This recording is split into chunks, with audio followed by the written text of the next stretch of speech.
Gavin Newsom just pulled off what might be the most spectacular political faceplant of the year. This isn't just a Davos slip-up, it's a full-blown global embarrassment that might have just ended any hope he had for the White House. He strolls in, tries to show off for world leaders, and somehow manages to ridicule the entire planet, while apparently forgetting what planet he's even on. Honestly, he looks like he's in a different time zone, one that does not involve sobriety. Wait until you see this.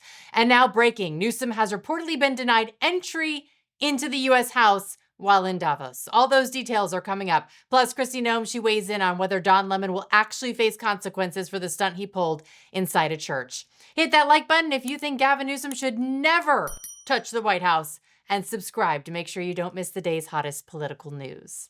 Now, before we get to the video that has everyone talking, where Gavin Newsom looks like he's not exactly sober, let me show you how this whole dumpster fire started. Gavin Gaslight Newsom, he rolls into Davos, ready to lecture the world on Donald Trump and billionaires, all while hanging out with the crazy son of the foreign billionaire who jets around posting pictures of the Democrats he bought. And just yesterday, Ted Cruz, he posted a more appropriate version of this photo. Let's be real, Gavin works for Soros, and he proved it on the global stage, hitting every single Soros talking point, telling European leaders to stand up to America, fight back, and basically undermine US security, all while pretending he's some kind of tough independent statesman. And stop being complicit. It's time to stand tall and firm, have a backbone. I can't take this complicity. People rolling over. I should have brought a bunch of knee pads for all the world leaders. And I hope people understand how pathetic they look on the world stage. I mean, at least from an American perspective, it's embarrassing. Oh, this is diplomacy with Donald Trump? He's a T-Rex. You mate with him or he devours you. The guy crying about crowns? That's the same guy who quietly funded a bust of himself inside San Francisco's City Hall. So there's that. And since when is it okay for a governor to jet overseas and tell other countries to pick a fight with America? Some might call that treason. But Gavin Newsom, he claims the world leaders thanked him for that little pep talk. You criticized world leaders when you got here, saying that some of these European leaders have capitulated to the president. In the past. You said you should have brought knee pads. What have you heard from them since then? A lot. I heard a surprising number say, glad you made those comments. The exact opposite of what you might expect. They needed to hear those comments. What should terrify every American is how easily this guy can just make stuff up. I mean, there's no way these world leaders ran up to Gavin Newsom and thanked him for calling them out. Zero chance. And honestly, maybe those knee pads would have been useful while he was groveling for approval from his master puppet, Alex Soros. Now, Scott Besson, in the meantime, he absolutely destroyed him like I have never seen before. You ready for this? Roll it. I think it's very, very ironic that Governor Newsom, who strikes me as Patrick Bateman meets Sparkle Beach Ken, may be the only Californian who knows less about economics than Kamala Harris.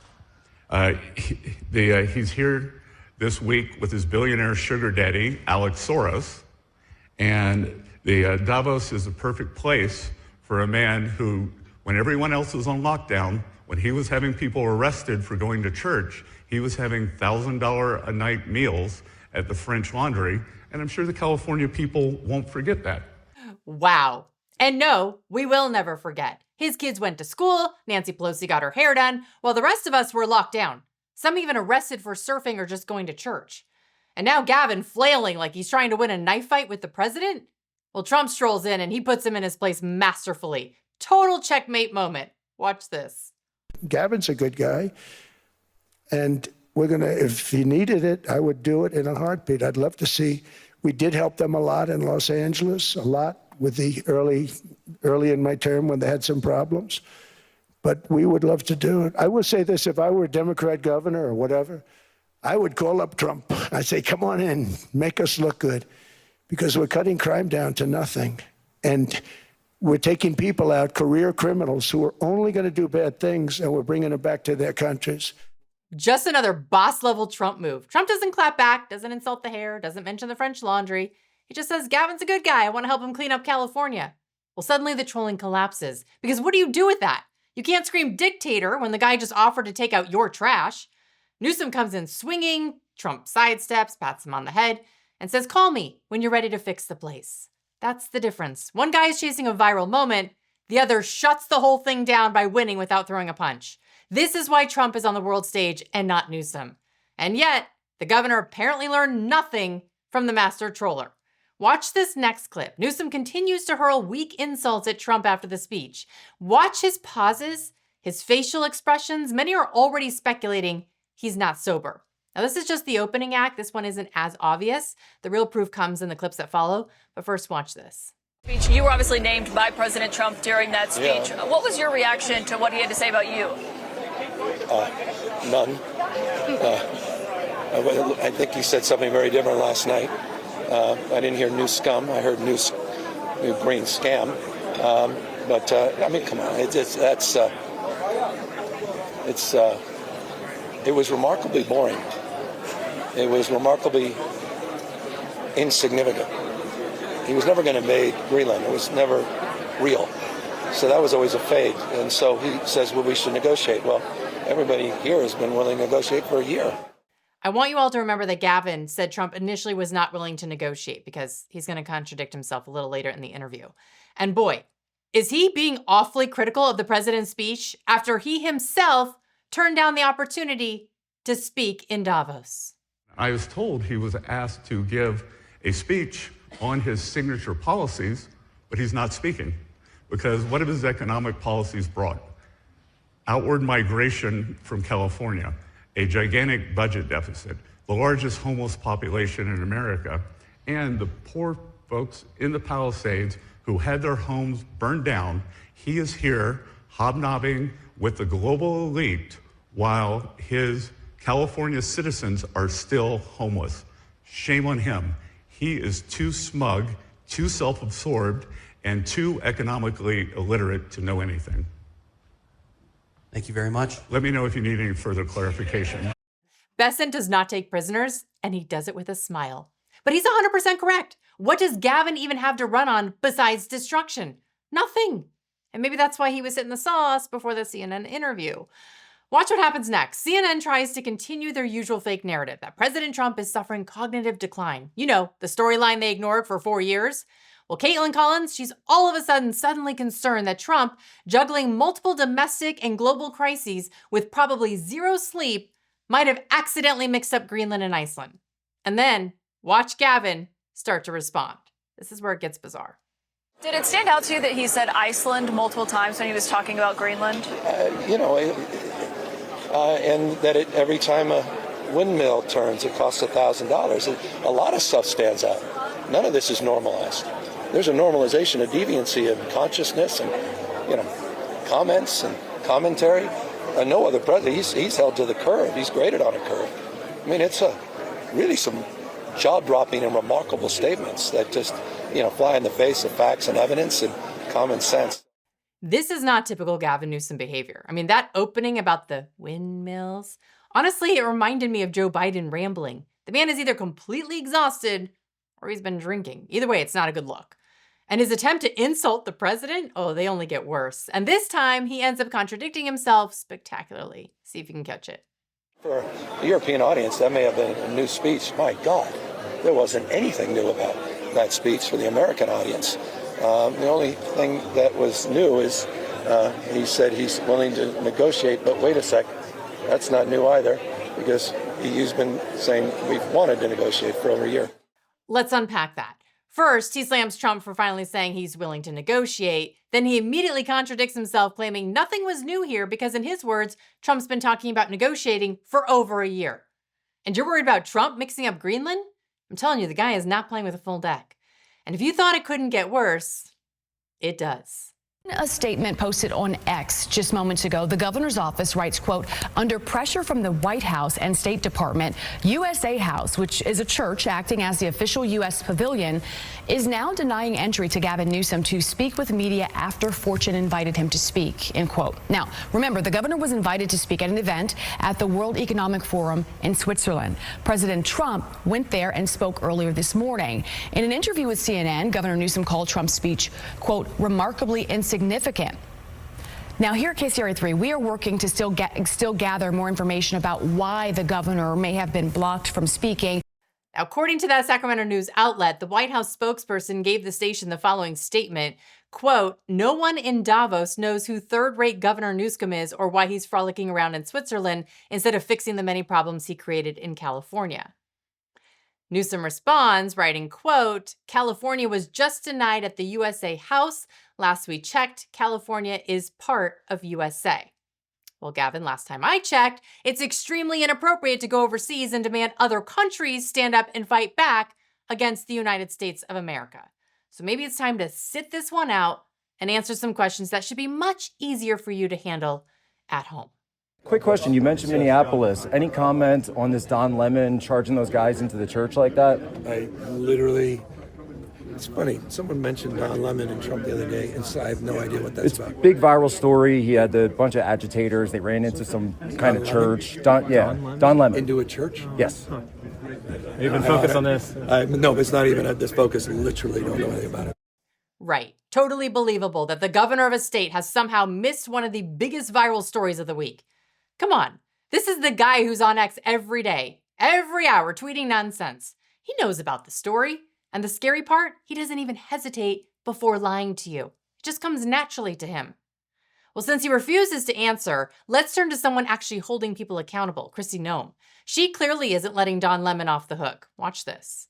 Don Lemon is a journalist, and so I thought he was going, and so when I first saw it, I assumed he was going in as a journalist covering it. I mean, I go into bad places and ask questions all the time. But when his comment about the white supremacy all of a sudden made me think, well, maybe he wasn't there as a journalist. Yeah, well, Greta, not only that comment, but the fact that ahead of time, before this even happened, he said that he had conducted some surveillance before they went into this church. He identified individuals that were going in with him that were activists and the work that they'd done in the past. The fact that this entire situation was then posted on the Black Lives Matter website, all of that is something that they're going to be responsible for. I think Democrats are starting to regret their mantra, no one is above the law. Although with that said, the mayor of St. Paul, Minnesota, she thought the best possible use of her time, just hours after being subpoenaed by the FBI, was to go on live television and effectively excuse a mob that stormed a house of worship. Why? Because they're mad at ICE.